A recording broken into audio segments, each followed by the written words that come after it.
Welcome to the Femme Fatal, a true crime podcast with an astrology twist. I'm your host, Stacey Dotson. Each week, I'll be joined by a guest host because this Femme Fatal prefers not to work alone. Well, welcome. Thank you all for being here today. You are at a live recording of the Femme Fatal, and it's happening right here today at Spindletap Brewery in Houston, Texas, and I'm so glad you came out. I am Stacey Dotson. I'm your host, and I want to introduce my co-host, Kay. Regular listeners can remember her from Pamela Smart episodes and the Corey Richins episodes. And she's an OG from Houston, but she now lives in Colorado Springs. And she came in just for this. And that just tells you how much she loves true crime. So we've known each other since high school. And hopefully she'll host a lot more with me. Well, today we decided to stay local. We also like in this episode that no one got physically hurt. Some people got emotionally hurt, but nobody actually died. The plan failed, which means we get to sit in a brewery, drink beer, and talk about the absolute disaster of a situation and the woman behind it. And we're not taking ourselves seriously today. That story will do it for us. The woman we're talking about is Wanda Holloway. You may know her as the Pom Pom Mom, or you may know her as the Texas cheerleader mom. And we picked Wanda because she is a Houston Channel View legend, and she's a true crime story that's also somehow a comedy, and she's a cautionary tale about competitive parenting taken to the absolute outer limit. So does everyone have a beverage? Hold it up. Woo! To our live episode. Let's go. Cheers. Cheers. Cheers. Well, thanks for having me. Welcome, everybody. Before we get started with the Wanda Holloway story, I wanted to ask you, did you ever cheer in junior high or high school? Well, I was a little Longhorn cheerleader when I was in early junior high. Not as coordinated as I should have been. But the other day I was talking to my niece and she made drill team. We were talking about it and I said, I'm a little jealous because I auditioned for drill team senior year and didn't make it. And she got so upset. She's like, oh my God, Stacey, I'm so sorry. And I was like, well, it was 1988. So I'm over it, mostly over it. Well, I tried out for cheerleader in the 7th grade going into the 8th grade. So if you try out in the 7th grade, you'd be a cheerleader in the 8th grade. And it became abundantly clear to me during tryouts that I am way too uncoordinated for anything like that.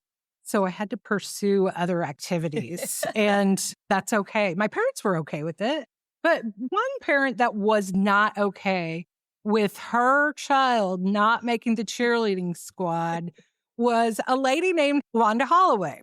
And I'm going to tell you a little bit about Wanda. Okay, so Wanda was born in 1954 in East Texas. She's a native of Channelview.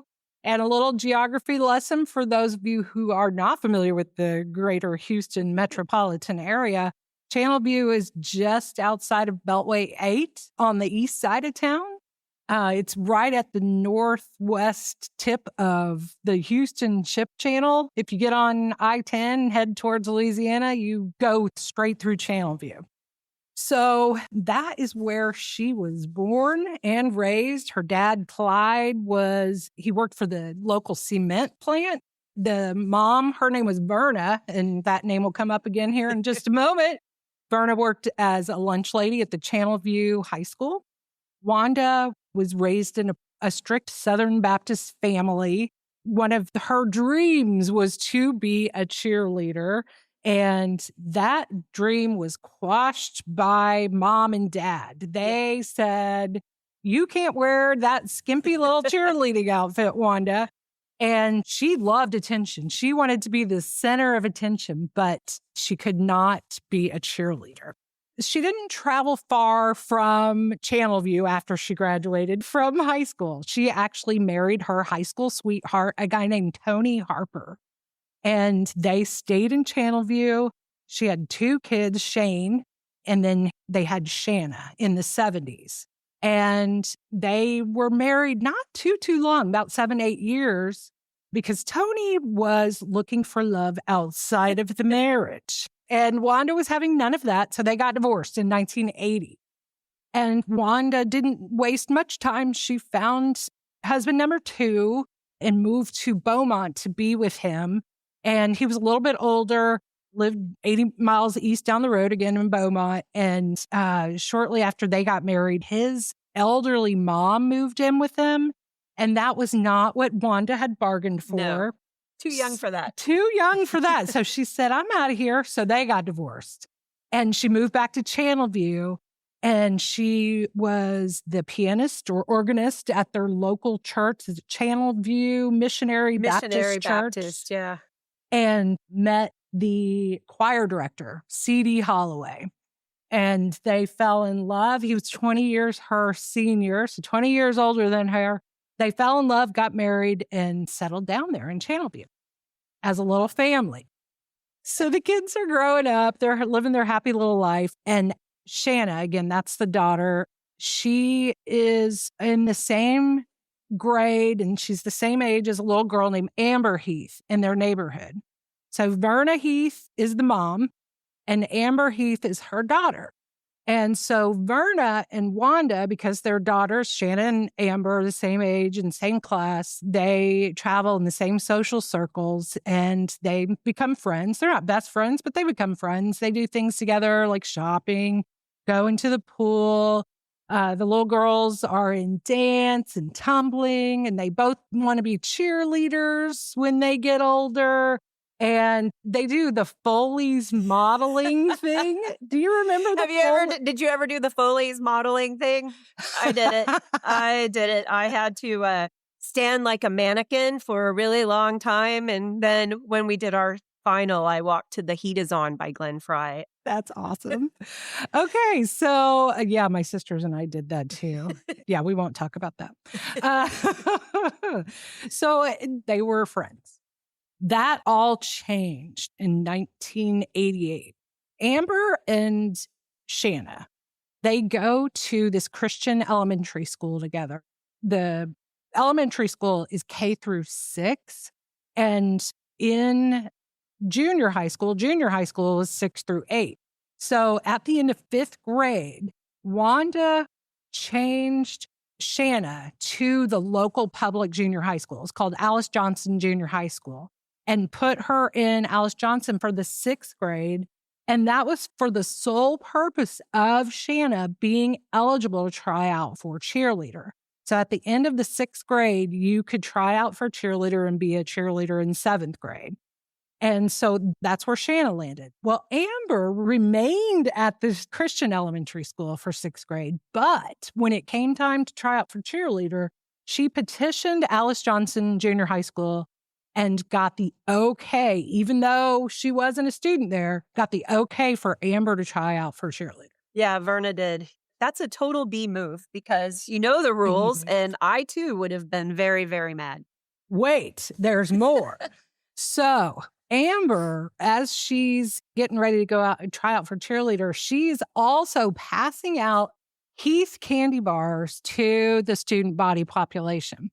Because back in the day, I don't know if they still do it, but back in the day, you had to try out for cheerleader in front of the student body. So she was petitioning students to vote for her, handing out these Heath candy bars. Now, they didn't say her name on them, but they did because it was built in. Yes. So Amber Heath.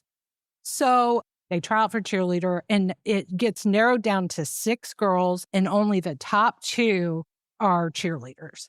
And the vote was for another girl and Amber, and Shanna came in 3rd. Wanda was pissed. Yes. Pissed because if Amber wasn't there in her mind, Shanna would have become cheerleader. And Amber shouldn't have been there. She should not have been eligible. So that really started the hatred of Verna Heath. Yes. So now it's 7th grade and it's springtime and cheerleading tryouts are coming again. Tony Harper is Shanna Harper's dad. Right. Wanda Holloway's mom. Wanda and Tony actually pitched in together and bought a bunch of pencils and rulers with Shanna's name on it. Vote for Shanna Harper for cheerleader. They were going to pass those out at school, or Shanna was, Bribery. Like Amber had done the year before with her Heath candy bars. Well, before tryouts began, the school put into place rules, and they said, you cannot pass out any candy like this happened last year. So none of that. And when Wanda asked about the pencils and the rulers, they said, no, you can't do that either. She feels like, I guess, the rules got changed on her twice now. Right. Yeah. So she's really not happy about it. Nope. But okay, let's try out for cheerleader. Well, before the tryouts begin, so it sounded like, correct me if I'm wrong, but it sounded like to get people to vote for cheerleader, Wanda and Shannon sat down and made these little megaphones, just like little cardboard megaphones. Make sure to vote March 20th, cheerleader, or something like that. Generic, yes. Generic, no names. And they had like little popsicle sticks attached to them, and Shannon was going to pass them out at school. But they ran out of the little popsicle sticks. Yes. So Wanda had the idea, well, let's use the rulers for the sticks on the megaphones. Right, because they're paid for and they're just sitting there. They're just sitting there. Shannon takes those megaphones to school to pass out, and Verna Heath gets wind of this and lets administration know, hey, this is happening. And they call Wanda and Shanna into the office and say, you've blatantly violated the rules. You are disqualified from trying out for cheerleader. Yes. Being a cheerleader, I mean, that's a big deal to some people. In Texas, especially. It's huge. Football and cheerleaders, they go hand in hand, and it's a very important here. So like any normal person, that prompted Wanda to become a criminal. I'm just kidding. She really lost her freaking marbles. Yes, she did. So Wanda was living vicariously through her daughter at this point. She didn't get to try out for cheerleader. Wanda wasn't able to be a cheerleader. This was devastating. September of 1990, it's 8th grade year. Shanna and Amber are both 13, 14 years old. And in September of 1990, Wanda approaches her ex-brother-in-law. So remember Tony Harper, that's the first husband. Tony has a little brother named Terry, who is a little bit of a criminal. He's a petty criminal, nothing violent, but he's got some drug charges. Misdemeanors. He's currently on probation for a DWI in Texas. So she drives over to Terry's house one day and says, Terry, come on over to this gas station over here. I want to talk to you. So she drives to the gas station and he meets her there, gets out of his car, sits in her front car, and she asks him, what would you think about killing Verna Heath and Amber Heath, the daughter who's in junior high school, because they're really ruining my daughter's life. Terry's a little bit, what? Really? Thinks she's joking at first. And then he says, okay, let me think about this. I'm going to get back to you. Well, he goes to his brother, Tony, and he's like, hey, Tony, this happened. Tony says, Terry, you need to get to law enforcement. You need to tell them about this. He does. So Terry goes to the Harris County, I think it was the sheriff's office, and says, this is happening. And they, well, okay, we need a little more proof than your word. So they give him wires and they said, record these conversations. And they do it at a payphone. He calls her on a payphone, like so 90s. They have about 5 or 6 conversations that are recorded on the phone and in person. Okay, so that first meeting was not recorded. That's when she asked Terry, according to Terry, to kill. In these recorded conversations, she never says the words, kill them. But he's asking her, you still want me to do what we talked about? Yes, I do. Very insistent. He says, you want her dead? And her response, I don't care what you do with her. You can keep her in Cuba for 15 years. I want her gone. Again, quoted $2,500 to kill Verna, $7,500 to eliminate both, $5,000 for just the daughter because she's young. Anyway, and then she decides she doesn't have enough money. So she says, okay, just Verna, right? One of the things she says is, well, Verna ain't worth a piece of shit, is she? After she finds out she's reduced. She's at her reduced rate. She's at her reduced rate.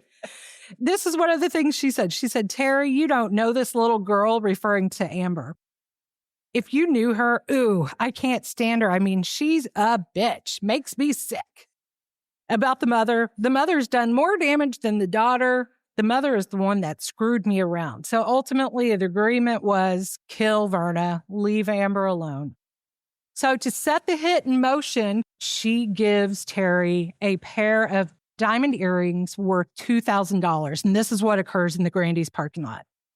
And he's like, okay, that'll be the down payment. You'll pay me the rest after the deed is done. He takes those recordings to law enforcement. They say, okay, this is enough. We got it. So on January 30th of 1991, Wanda is arrested and charged with solicitation of capital murder. So Wanda's trial began in late August of 1991. And prosecutors portrayed Wanda as a woman not only obsessed with her daughter being a cheerleader, but also one fueled by envy and filled with evil intentions. Mike Anderson was the prosecutor. He said, this isn't about cheerleading, folks. It's about someone who hated someone so much that it gnawed at her night and day. Yep. And so during the 6-day trial, jurors heard the tapes, which were very damning. They also heard the testimony of Terry and Wanda. I wanted to say, typically with a character like Terry, it works against the prosecution. Like, he can easily get discredited. But because he was so discreditable, it actually worked in favor. Like, they tied her to this shady character, right, and it worked in their favor. And he was very forthcoming about his criminal history. Right. Yeah, I did it. I'm a criminal. Well, Wanda's defense team argued that the entire situation was a scheme concocted by Tony Harper, so the dad, Shannon and Shane's dad, and also Terry Harper.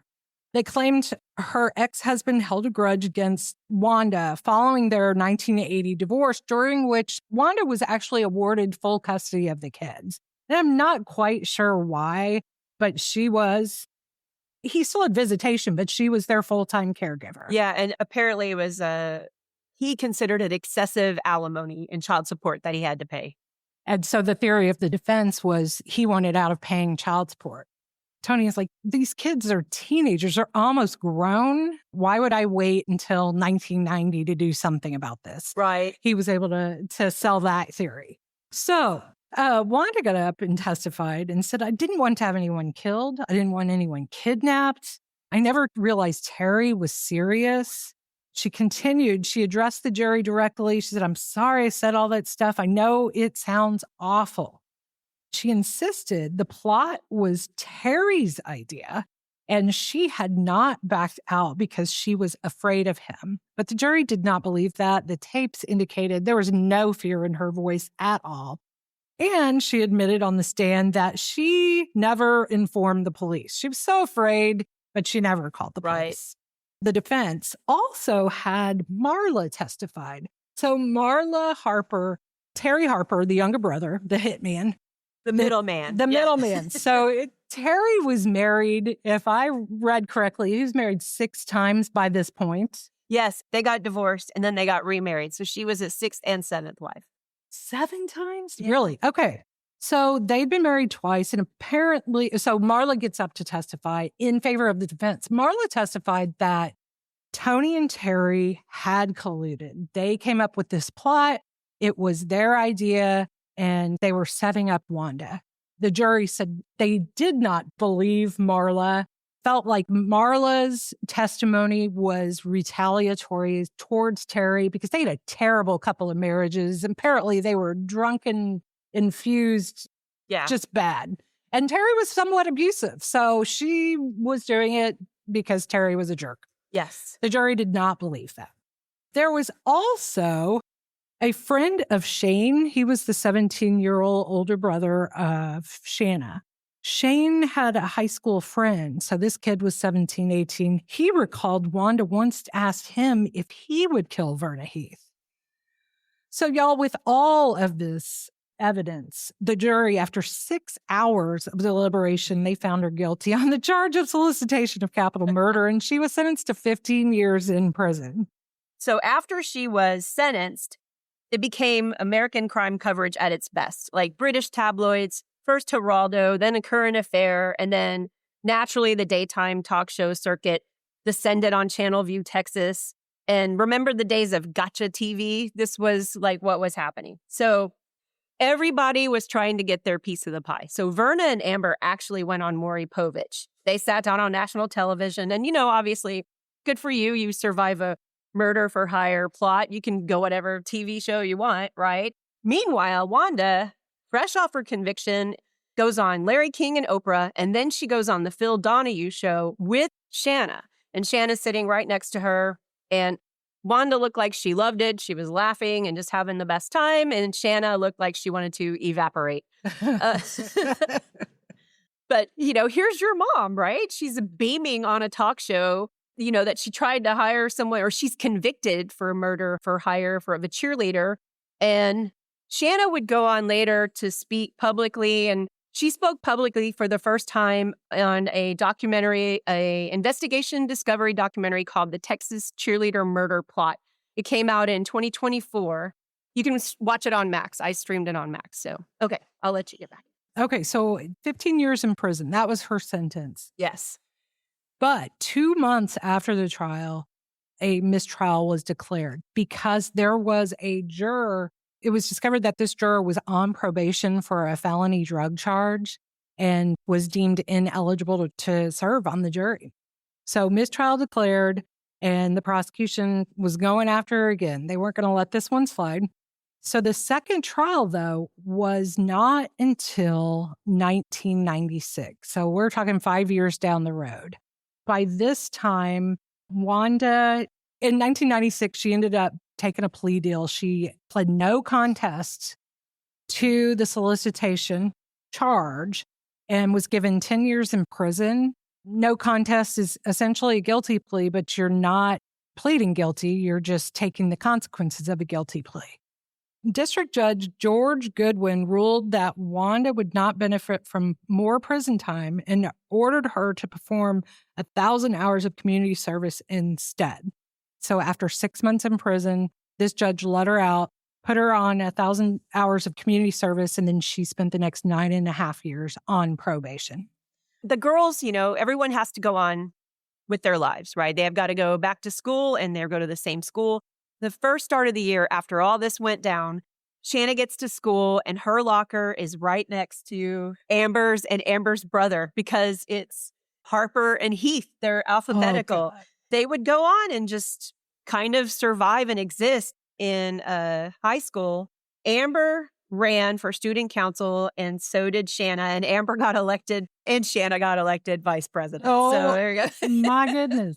So did you see anything in your research? Did they get along with one another? Well, I think that they were best friends at one point. They were always together before all this happened. But I think they just all coexisted. And I feel like, Shanna will talk about it later. Like she went through severe depression and everything. But, what do you do? Like there's nothing you can do. And she didn't want to live with her dad because apparently she didn't really like her dad. So they stayed in the same house? In Channelview? Yeah. And same schools? Same schools. Wow. Okay. Well, after she got out of prison in 1997, Wanda Holloway just pretty much dropped off the radar. She has sought no publicity since then, has done no interviews since then. She remarried, so husband number 4, because I guess Holloway decided that was the end of their marriage. She moved on to another marriage and she became a secretary, and that's life for Wanda. But Shanna, like you said, did the documentary. Okay, so I'm going to backtrack. When all this was happening, again, they're all trying to sell their life rights, right? Including Verna and Amber. I'll just say Verna. I don't think Amber and Shanna ever wanted any of this, But Tony, Shanna's dad, was out there really pushing to get all these deals done, but he was doing it very shadily. He was trying to get the money to go to him. And Wanda actually stepped in and hired an attorney and said that, no, if we're going to sell our life rights, Shanna's going to get the money. And so everyone's just trying to get their piece of the pie. So he was trying to sell the story. He was trying to sell Shanna's life rights and her story, but he was going to get paid for it. Okay. And so anyway, the attorney got it to go in front of a judge, and the judge stepped in and he kind of prioritized Shanna. Someone had to look out for her, right? Because her dad wasn't doing it. The highest bidder in the life rights was HBO. So the judge said, okay, this is the most money, and we're going to do that. And it all goes to Shanna in a trust. Should I just jump into that? Are you cool? Jumping into the pop culture? Okay, so meanwhile, while Wanda's going through all this stuff and moving on, ABC had already made a movie on their own, and I don't know where they got the rights for this, but it was called The Willing to Kill, the Texas Cheerleader Story, and it starred Leslie Ann Warren. I didn't watch that one, but just wanted to mention it did exist. Oh, also in 2000's Bring It On, someone says, that mother didn't kill anyone. She hired a hitman. So there's that. But the HBO movie came out, and it's called The Positively True Adventures of the Alleged Texas Cheerleader Murdering Mom.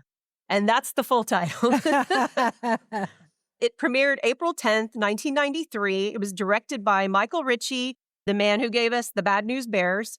And it starred Holly Hunter as Wanda, Beau Bridges as Terry Harper and the brother-in-law, and Swoozie Kurtz was Terry's wife, Marla.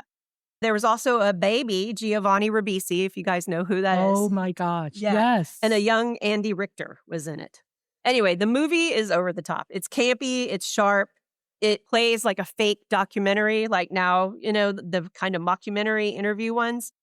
It kind of became a prototype for I, Tonya, if you will, like a darker comedic tone. So Beau Bridges plays the Terry Harper, an ex-con born-again Christian. He's excellent. Like, he pulls off the Texas completely and the sliminess a little bit. But Holly Hunter's performance is amazing. She must have studied those tapes, because when Wanda's recorded on those tapes, she's got like this high-pitched, nervous, crazy laughter and everything, and Holly Hunter just nails it. So the movie actually pokes holes at itself, and when it gets to the part where the media frenzy happens and everybody's trying to sell their life rights, there's a scene with a writer and a producer. Writer's like, I see Holly Hunter in the role for this, even though she's playing in the movie. And the producer's like, no, Susan Lucci. And so for those of you who may remember, Susan Lucci was the queen of daytime soap opera. She played Erica Kane on All My Children for decades. She was also famous for being nominated for the Daytime Emmy Awards 18 consecutive times and not winning. And she was nominated in 1993, the same year the movie aired, and lost, of course, again. But meanwhile, Holly Hunter, playing Wanda Holloway in the HBO movie, was also nominated, and she won the Emmy. And Beau Bridges won the Emmy, too. The film kind of swept the Emmys that year. I found it on YouTube, so you can find it on YouTube. I didn't find it on anything else. So at the end, there's these title cards that pop up. Meanwhile, Mrs. Holloway is suing the following, demanding in excess of $3 million for defamatory statements: Maury Povich, Paramount Pictures, The Houston Post, Nancy Carter, and Edith Carter. And then Gina Bradley, a neighbor of Wanda Holloway, is suing the following for nightmares and sleepless nights. And her lawsuit is in excess of $1 million. She's suing Tony Harper, Time Magazine, People Magazine, Phil Donahue, and the Multimedia Entertainment. And so I looked into it, and nothing ever came out of those lawsuits, but they were all trying to get the piece of the pie. So at the end of the movie, there was a last title card that said, no spiders or cheerleaders were harmed in the making of this film. So Shanna was invited to the premiere of the movie, and she went, and she really just wanted to meet Holly Hunter, but Holly Hunter refused to meet her. It could be one of those things where maybe she just felt awkward because of the situation, or maybe it never made it to her, because I'm sure Shanna didn't have access to her right away. She probably had access to, an assistant or something, and maybe Holly Hunter. I don't know Holly Hunter, but I would imagine she's nicer than that. Right? That's odd. Okay. Do you want to move on to astrology? Yes. The astrology is why we're all here. No, it's not. It is. It's a true crime. So, okay. I need to briefly explain why I even have a birthday. So she is just off the internet, and we had her maiden name and everything. We could not find it. And apparently the transcripts aren't digitized. All I could find was she was born February 1954. And then I'm sleuthing, and I found an old AOL article that said Shanna and her mom was talking about how Shanna and her mom have reconnected and all this stuff. And there's a picture of her on Instagram that they're at lunch for her birthday. So I went through Shanna's whole Instagram and I found, Stalker. I know. And so I found the picture. It was her and her mom at Katie's Seafood House in Galveston.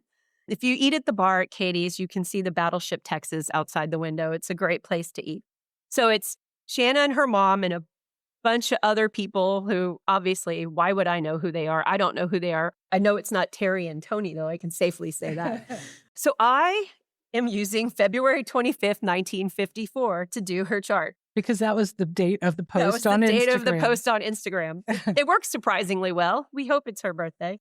So February 25th, 1954 makes Wanda Holloway a Pisces. And usually Pisces are the dreamy, empathetic, creative water signs. But all signs have a dark side. And one of the things about Pisces is they're not soft, they're boundaryless. And a person without boundaries is one of the most dangerous kinds of people there are because they cannot tell you where they end and another person begins. Wanda could not tell where she ended and Shanna began. That cheerleading tryout was not her daughter's, it was hers. Every loss Shanna took, Wanda felt as a wound to her own body. And that in Pisces is its shadow, not gentle, not dreamy, dissolved, obsessed, unable to locate herself outside of someone else's success. And it gets better because Wanda doesn't just have her sun in Pisces, she has a Pisces stellium, a sun, a Venus, and a Mercury all in Pisces. So she is a lot of Pisces, 3 major planets in one sign. And so she's aggressively, catastrophically Pisces.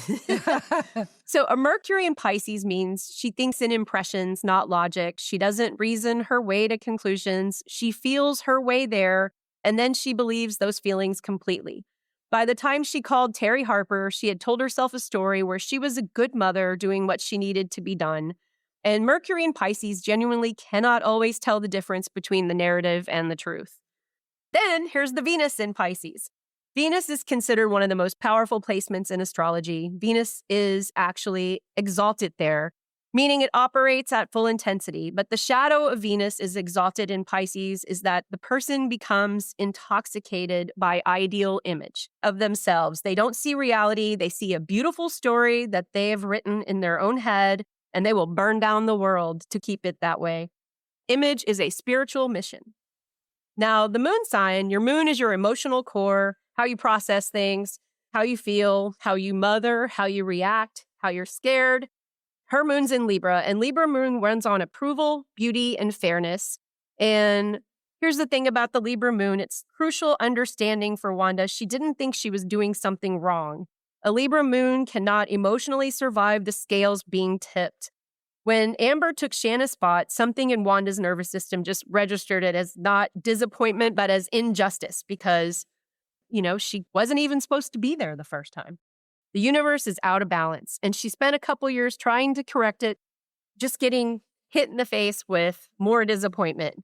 So she also has a Venus in Pisces and a Libra moon combo, which means Venus, who rules Libra, is ruling 2 parts of her personality, her chart simultaneously. So there's a lot of image, beauty, and social standing, and the approval of others are like oxygen.